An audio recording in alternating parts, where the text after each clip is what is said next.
This is driven by trying to get them to learn the understanding of how important teamwork is on the fire service and how important manpower is.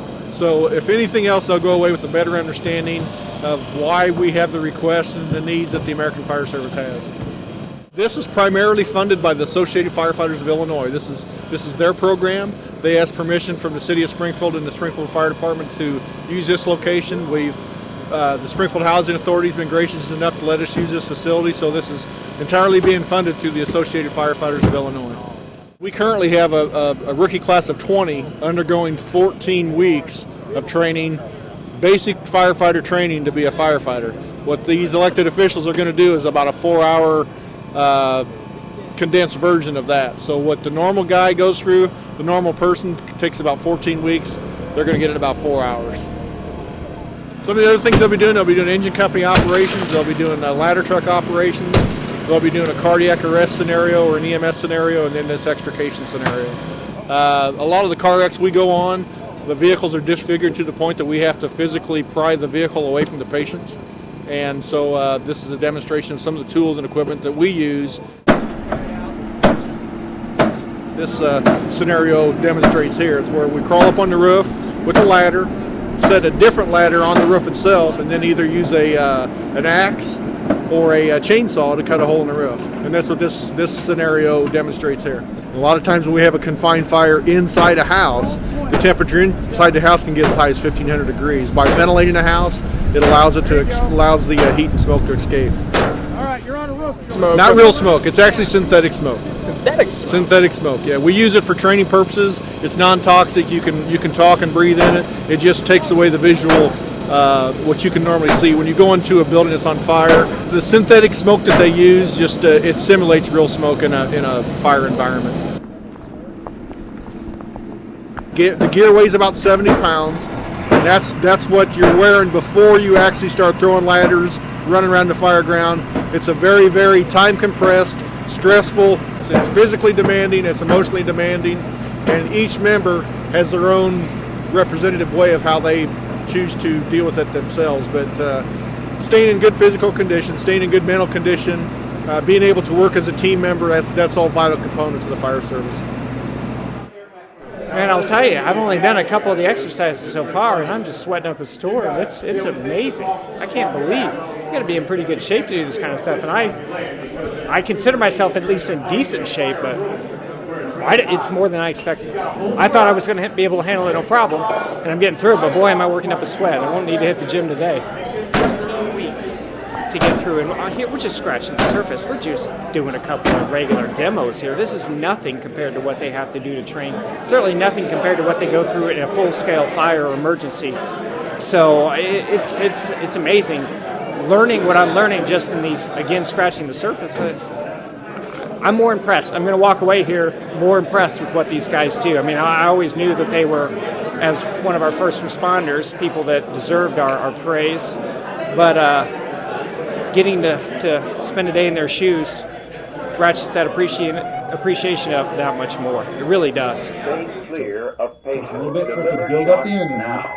What they have in here is a simulated cardiac monitoring event or a cardiac arrest, and they'll go through all the policy, or not the policies, but the procedures of how they hook a patient up, how they monitor a patient, and then make a decision based on the cardiac rhythm or what the cardiac monitor shows, what type of invasive procedures they'll need to go through.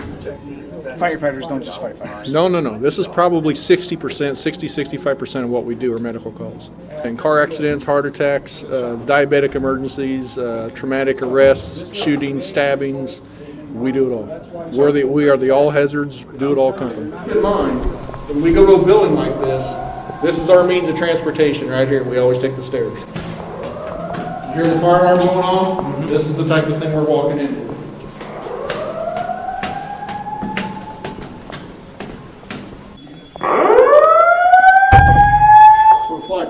And I'll tell you what, this is a very, very light smoke condition when you have a fire in a high-rise.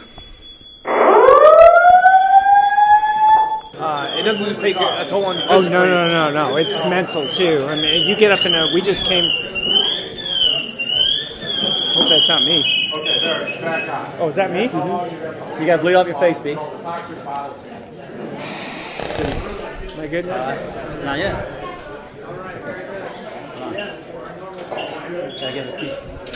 Well, you know I went off. I'm with a reporter, so I'm always in distress. Yeah. Am I good? Should be all right. Yep. I forgot to bleed that. There's an alarm, and Ray can explain it better than I can, but basically if a firefighter's injured or is immobile for more than, 15 seconds, Ray, something like that, the alarm starts up, and that tells somebody that there's a firefighter in distress. Because when you get up there, and we just came from it, when you get up in those smoke-filled rooms, you can't see a thing.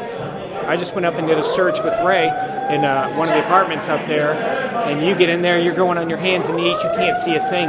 The only way you guide yourself, and that one was even worse, they said, because the door was closed and it really was smoky. You couldn't see. You just got to feel the wall go along. One guy takes the outside wall, the other guy's inside of him, and they just search the whole thing. And then we found a victim in there and had to pull that victim out. But I mean, it's not just. In fact, when I came out, they said, "Now, which way did you come from?" When we came up. And I remember we came from this hallway, stairwell on the right-hand side. But you got to remember all this stuff. It's not just physical. It's every bit as much mental as it is physical. And I'm learning that firsthand today.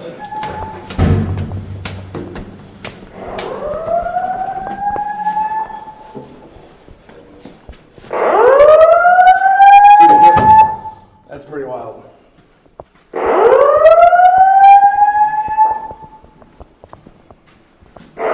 Believe it or not, what you just saw, a pan full of grease will create as much smoke as what we just saw downstairs. So if you get a whole room going, like get a couple couches going, a chair, a TV, you can see how much smoke that'll put off. I am in such awe of first responders. It's just amazing what they do in order to, rescue people and keep us safe. And it really does give you more of a sense of what's all involved and, the equipment that they need, the type of experience that they have that allows them to do this, the type of training and all of that. And they really have to be in shape. I mean, this is not a job that you can just wake up and every day and say, I'm just going to go do it.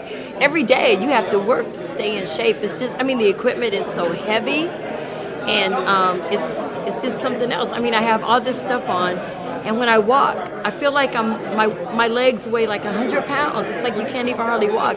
Then I had to walk up 4 flights of stairs with all this stuff on and a backpack. And I'm like, oh my God. And just think about walking up there and fighting a fire and then carrying somebody down. So yes, I am. I'm just amazed. I was lucky though because we get paired with someone and I was really, really blessed. I got paired with a kid that my husband actually coached in Isles basketball. So I think he's being much nicer to me. And he's a firefighter. He is, yes, he is. He's afraid 9 years. Well, we're showing them a wide variety of things here today. And I was trying to explain to Alderman Turner that you don't see everything that we're doing here every single day that you're on shift.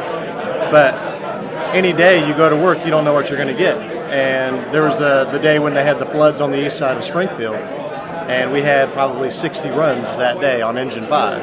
And then I've had other days where I've had 0 calls. So, this shows them a little variety of what we respond to, and it kind of gives them an idea of how physically demanding this job is and how mentally you have to something has to be wrong with you to want to go into a burning building. So these are people that are from our community. They're a part of the community, and they're working really hard to take care of their community. When I was talking to Pat, he was telling me how he had been at the Martin Luther King location for most of his 9 years, and what that really meant to him about, being in the community and being there to take care of people and make sure that they're safe. So, this isn't, it's not just a job. It's, it's like a real love of what they're doing. And I have so much more of appreciation for them. I really do. Can you imagine running all the way up here with 75 pounds worth of equipment on your back? Carrying hose, carrying an air bottle, carrying a water can. There's a lot of other things that go on besides just running up to where you think the fire may be.